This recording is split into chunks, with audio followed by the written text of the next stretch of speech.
So you might be wondering what the Poverty Eradication Project does. What we do is that we try to raise dialogue and awareness about poverty issues, human rights issues, and environmental issues that exist locally and globally. And we offer a lot of activities where you could get involved, learn, and make a change in your community. Okay, the title of the game is Born This Way. Okay? So you'll understand what we mean and what that represents. The contents in your bag represent what you are born with. Alright? So the crayons you have are the level of education. So if you have one crayon, it's elementary school. If you have two, it's secondary. And if you have three, it's post-secondary. Okay? Then you have spoons. So if you have spoons, you have shelter. And if you have a lot of spoons, you have a lot of homes. So if you have like 3 spoons, then you're rich. You have one in like, I don't know, Latin America, Brazil, one in like France. You have none, I'm sorry. Then you have straws. Your straws represent the clean water that you're able to receive. So each straw is 25%. So you have 4, it's full. You got full day water. Yeah. The 8 glass you need. If you have 0, then you have none. No water. And your knives are the amount of meals you'll receive a day. So you want about 3. Exactly. None, you're hungry.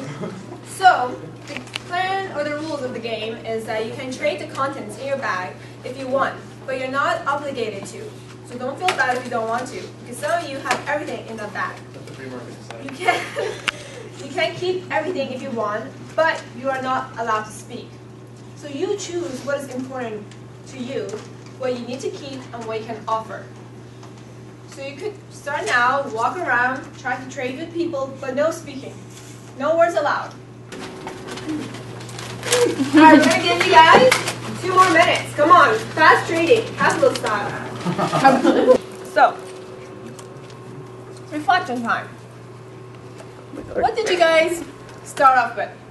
Who wants to go first? Or do you want to just start this way? Yeah, and what you could do is that you could address all these questions. So, what did you start off with? What did you end up with? So, what was important to you, and what could you trade off? Was it difficult or easy to trade with others? Why or why not? How is this a reflection of our world? And are we all born equal? Okay, so I started off with nothing, and then I got this. I started off with 3 pencils, and I had a spoon, 2 knives, and 4 straws. So I had quite a bit. So I had 2 crayons, I had a spoon, a knife, and 2 straws. With 2 straws, a spoon, and 1 knife. Only 1 knife and 1 straw. And I realized that I didn't have enough food to live off of because I need more than 1 meal. So that was like my main priority. So I gave up my education in my house. So now I got 2 knives and 4 waters. So I'm pretty happy with that.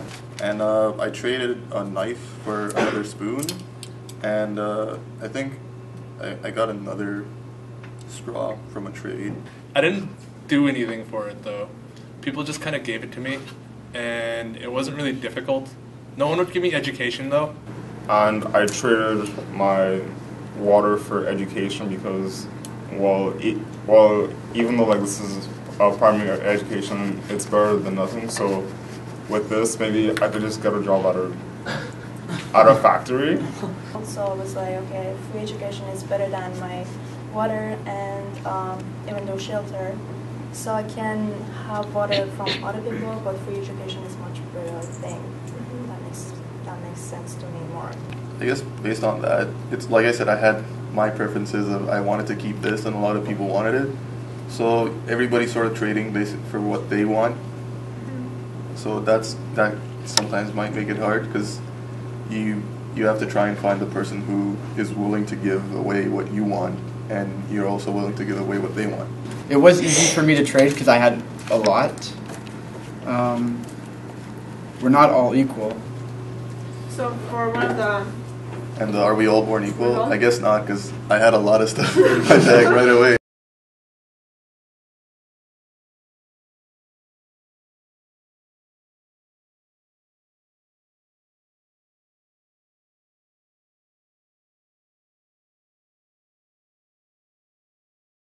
mean to you? And how does it look like? Enrique. Well, I like what Gandhi said. He said poverty is the worst form of violence.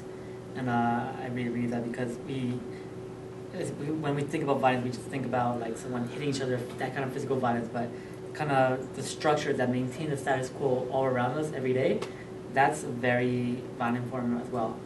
So that's what poverty means to me. It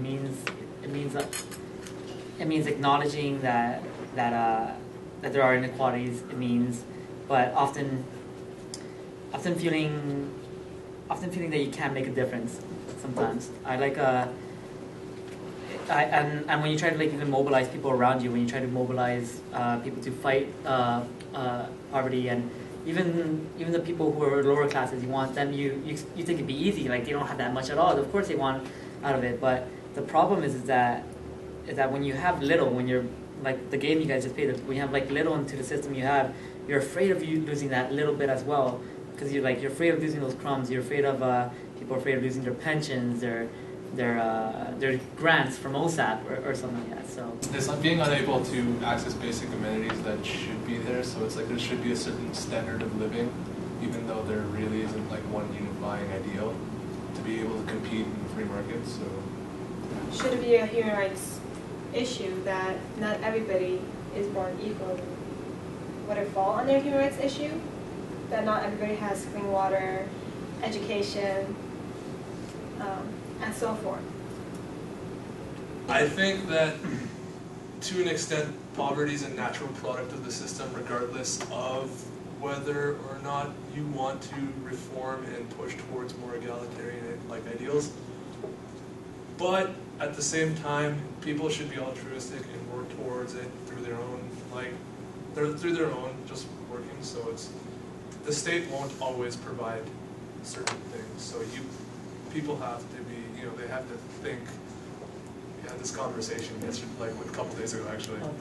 Yeah. People have to think critically, and they have to be able to get past the whole "I have to accumulate capital for myself" kind of thing. Yeah, I agree with you that we have to move away from that kind of mentality.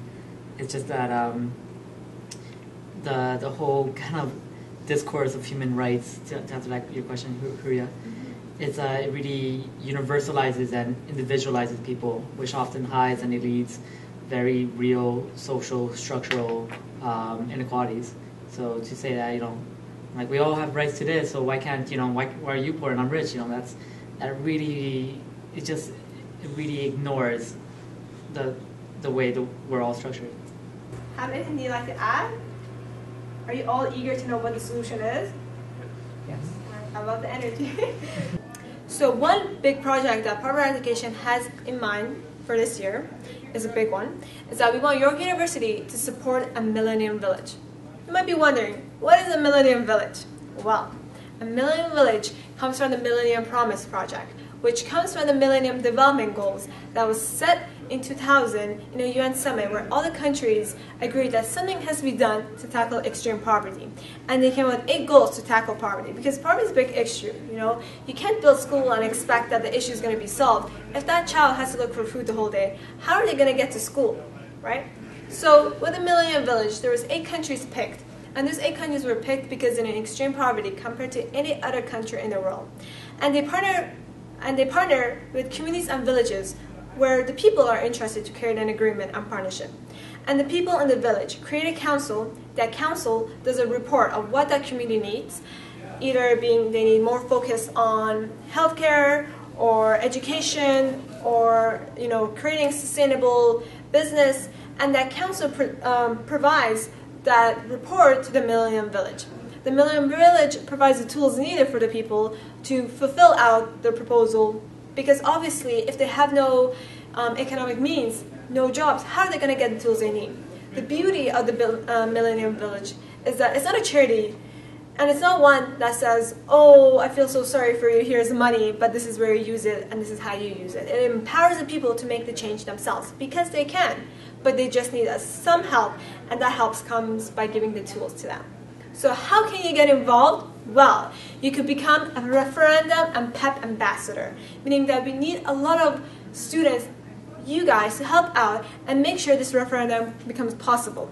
We need at least 1,000 signatures by end of this month, end of October, that will look at the referendum board, will look at to make sure that the people, York University, are interested to hold a question about this in order for us to support a Millennium Village. And by the way, no other university other than Carleton has ever done this, so we really stand out. Is that obviously a bit of money has to be added to our institution, which would be $6. And that $6 is picked because looking at how much money is needed to support a village, which is $300,000, how many students are at York, 50,000, and how many people are in a village, 10,000. When you do the math, it becomes $6. So think about it, $3 per term, which is nothing. It's like the price of one latte a day, which is not even good for you. So it works out good. So if you're interested, volunteer with us. Grab a signature sheet, a referendum sheet, get your friends to sign it, and help make sure that this referendum becomes successful. Thank you.